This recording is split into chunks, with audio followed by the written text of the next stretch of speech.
Hola chicos, soy la maestra Alejandra Esther Gabuti Correa y voy a estar con ustedes durante el curso de Estadística Descriptiva Aplicada.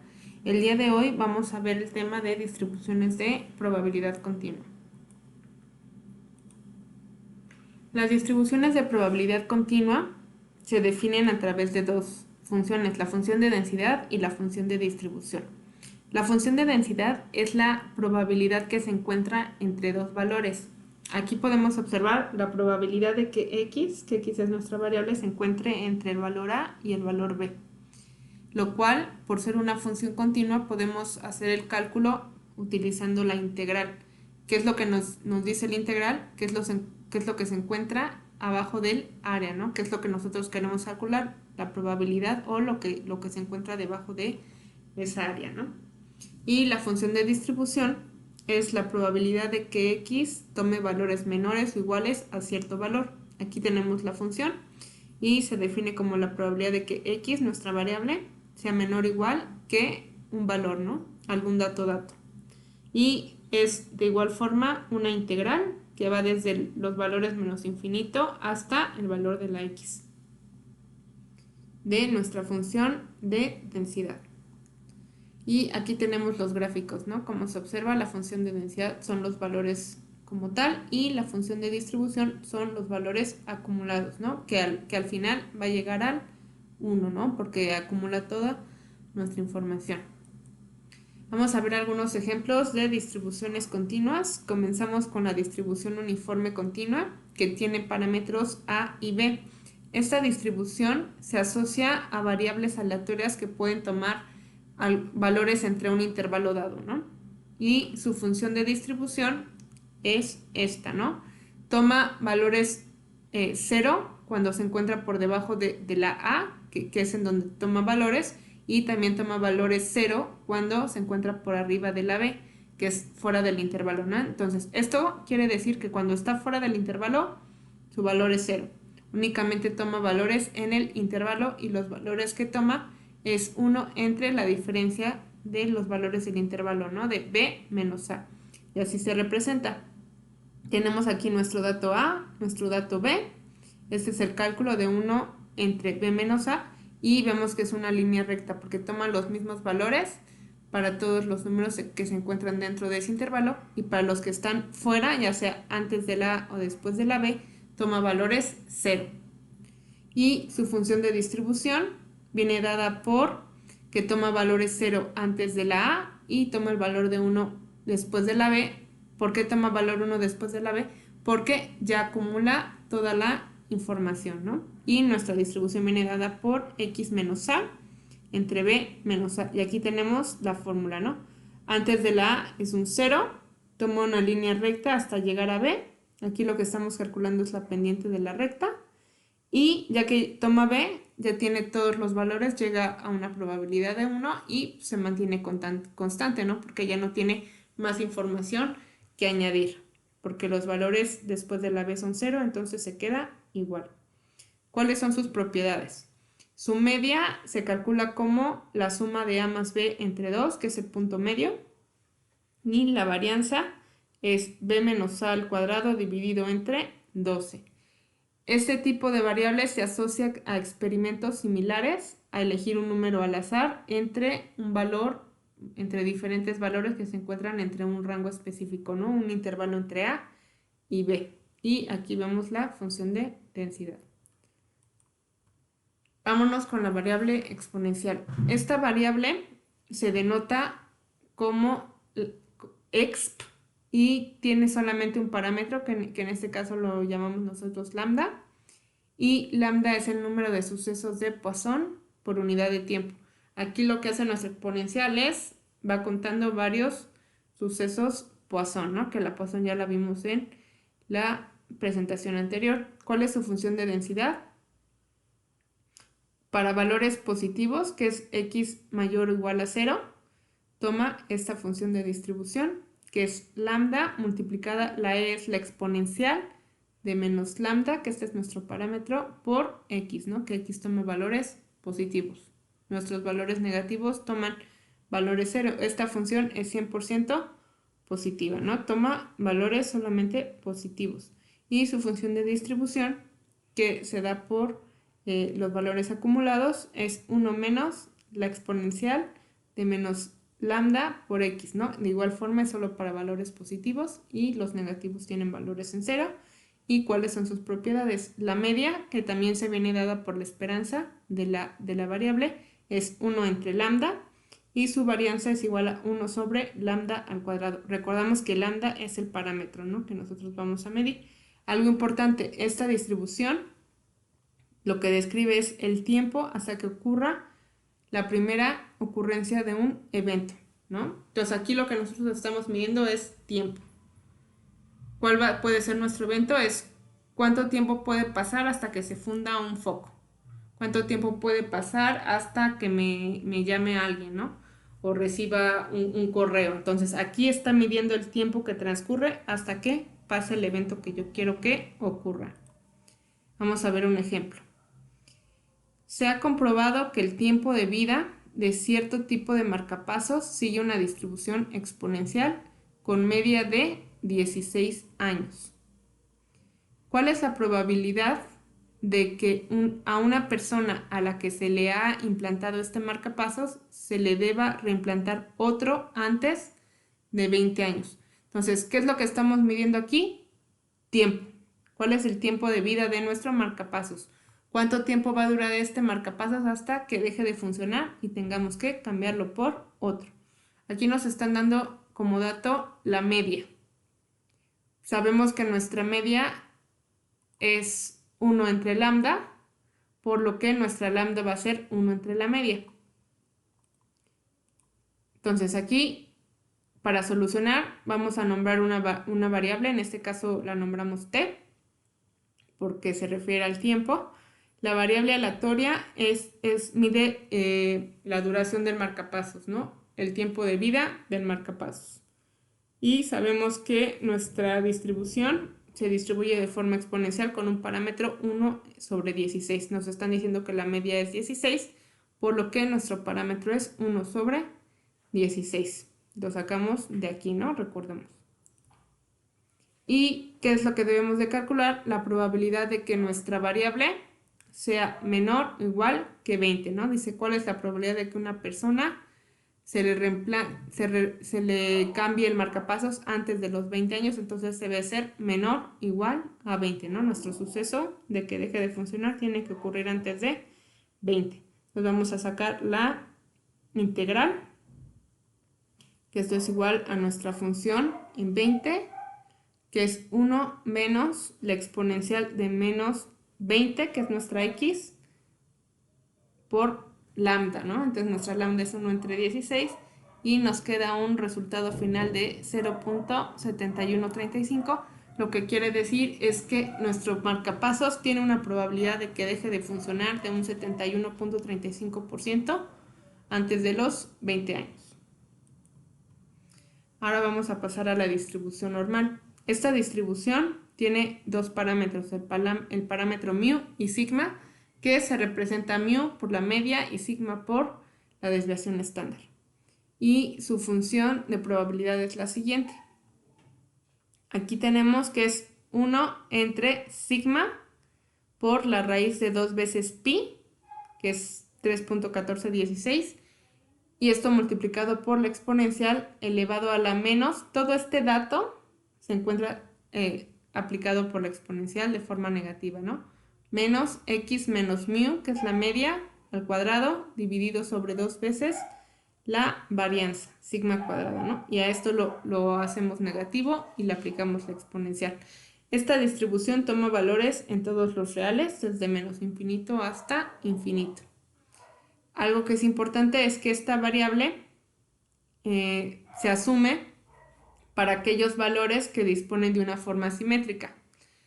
Esta tiene una forma de campana, tiene la misma forma de un lado a otro, es simétrica y en torno a su media los valores tienen la misma probabilidad de ser alcanzados y conforme más se alejen de la media, pues hay menos probabilidad de que ocurra, ¿no? Entonces, recordemos que el teorema de Chebyshev utiliza este tipo de distribución y es una forma de campana que tiene la mayoría de sus datos concentrados alrededor de la media, ¿no? Recordemos que por Chebyshev el 95% de los datos se encontraban a más o menos 2 desviaciones estándar y el 99.7 a más o menos 3 desviaciones estándar. Aquí vamos a ver cómo es la gráfica. Y a este tipo de gráfica también se le conoce como la campana de Gauss. Gauss fue el que definió esta distribución. Y como vemos, aquí en este caso tenemos una distribución normal que tiene media 2. Aquí está normal, media 2 y varianza 2, ¿no? Entonces aquí se encuentra el punto medio y vemos que tiene una forma de campana. Y si hacemos un doblez, es igual de los dos lados, ¿no? Por lo que es simétrica. Aquí vemos otros gráficos con diferentes valores. Aquí tenemos que las dos primeras tienen una media de 0, pero cambia la varianza. Vemos que conforme más grande es la varianza, más gorda se vuelve nuestra campana. Y aquí tenemos una varianza de 1, la vemos muy flaquita. Y tenemos aquí que nuestra media es 2, entonces se mueve hacia la derecha 2 lugares.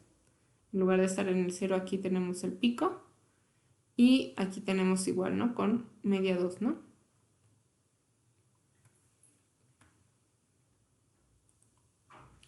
Ahora, ¿cuál es la aproximación de la binomial por la normal, ¿no? Cuando nuestra n, que es el número de datos, es mayor a 30, podemos hacer una aproximación de la distribución binomial con una distribución normal. Entonces, podemos decir que una distribución binomial con parámetros n y probabilidad p se distribuye como una normal con parámetros np, que sería la media np, y con desviación estándar igual a la raíz de np por 1 menos p. Entonces, cuando nuestra n es mayor a 30, podemos hacer esta sustitución y las probabilidades que nos van a dar van a ser muy similares.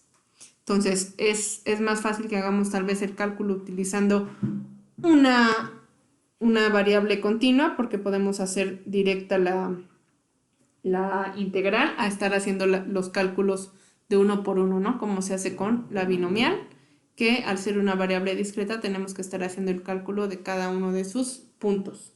Entonces, esto lo podemos utilizar cuando nuestra n es mayor a 30.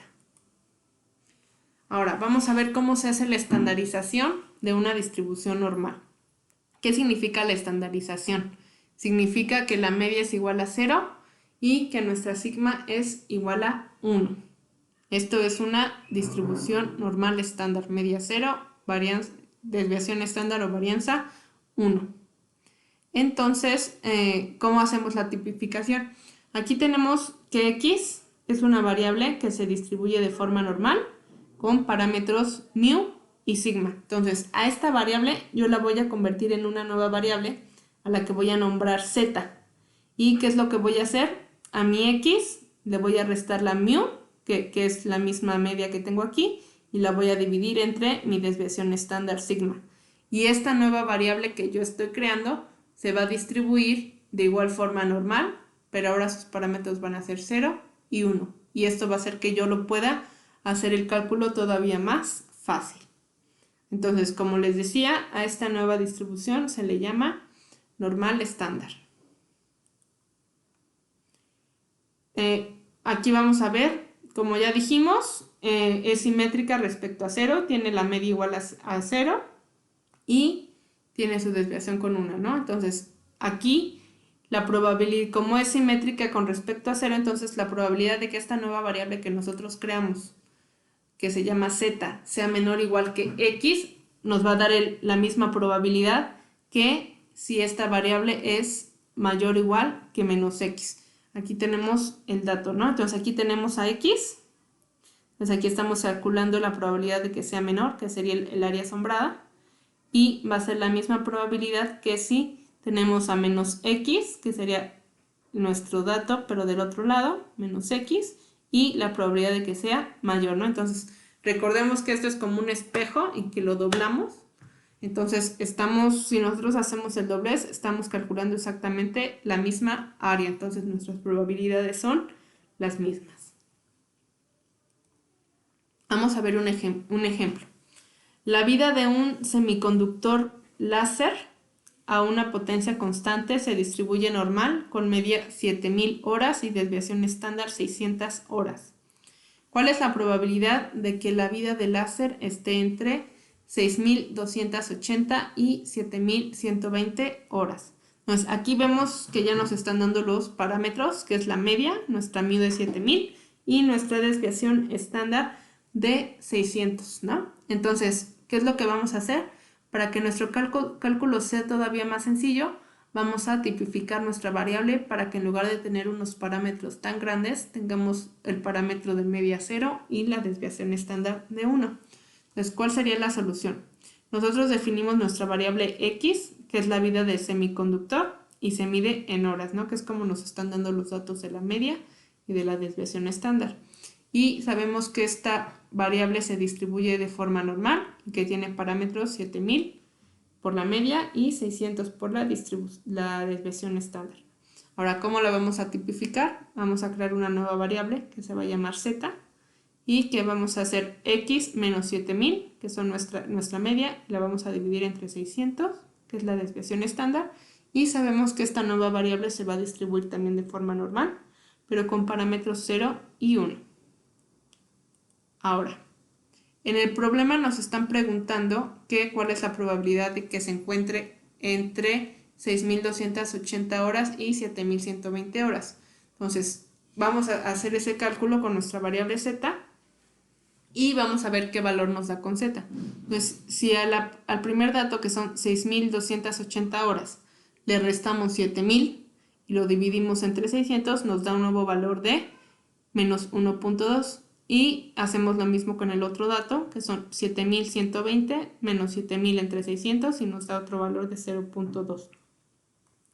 Por lo que, para resolver lo que nos están preguntando, que es la probabilidad de que x se encuentre entre 6280 y 7120, es lo mismo que si nosotros calculamos menos que nuestra z, que es la nueva variable que creamos, se encuentre entre menos 1.2 y 0.2. Cuando nosotros hacemos el cálculo, podemos calcularlo de esta forma, que es la probabilidad de que z sea menor o igual que 0.2 menos la probabilidad de que z sea menor o igual a 1.2, y ya que sustituimos en nuestra distribución, que ya la conocemos, nos da un cálculo de 0.5793 y menos 0.1151, obteniendo un resultado final de 0.4642. Aquí tenemos la forma gráfica del ejercicio, en el que tenemos que la probabilidad de que nuestra z, que es una distribución que tiene media 0 y desviación estándar 1, se encuentre entre 0.2 y 1 menos 1.2, que lo que estamos calculando es la parte oscura. Entonces, cuando hacemos el cálculo de la otra forma, pues estamos calculando aquí la probabilidad de que nuestra z sea menor a 0.2, que es toda esta área asombrada, y le vamos a quitar este pedacito chiquito que está aquí, y cuando hacemos la diferencia nos da la misma área. Ahora, para la distribución t de student, nuestro parámetro es n. Pues la distribución de probabilidad t de student con n grados de libertad se define como t minúscula con la n, ¿no? Este tipo de distribución está asociada a una variable aleatoria que se obtiene a partir de una variable normal estándar, por lo que puede tomar cualquier valor dentro de los números reales, al igual que nuestra distribución normal. Su función de densidad es muy compleja y su gráfica se parece mucho a la distribución normal con parámetros 0 y 1. En el siguiente gráfico vemos un ejemplo de cómo se ve la densidad de una t de student con parámetro 4 y vemos que es muy similar a la distribución normal estándar. Esta función es de utilidad para obtener información o para establecer comparaciones entre medias poblacionales. a partir de uno o dos conjuntos de datos extraídos de una variable normal. Entonces, esta lo que nos hace es comparar muchos datos. Vamos a ver aquí cuál es su distribución.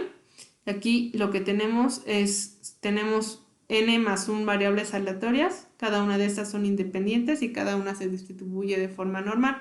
Entonces, nuestra variable t de student, que tiene n grados, porque estamos hablando aquí de n más 1, se distribuye como la x dividida entre la raíz de 1 entre n por la sumatoria de cada una de nuestras variables desde 1 hasta n. Y conforme aumenta el tamaño de la n, se va haciendo cada vez más apuntada la distribución, teniendo el límite de que n pueda llegar a infinito. Entonces, esta puede tomar la forma de una distribución normal tipificada, ¿no? Entonces, cuando nuestra n es muy grande, toma la misma forma que una normal, ¿no? Aquí vemos la comparación, que esta es la t de student y esta es la normal, y vemos que están casi similares, ¿no? Entonces, mientras más n's tengamos, mientras más variables, nuestra distribución se va haciendo cada vez más picuda y más delgada, ¿no? Tomando la forma de una normal. Les agradezco mucho, chicos. Ya preparen la información, toda su información, todos sus materiales para el examen y les deseo mucha suerte.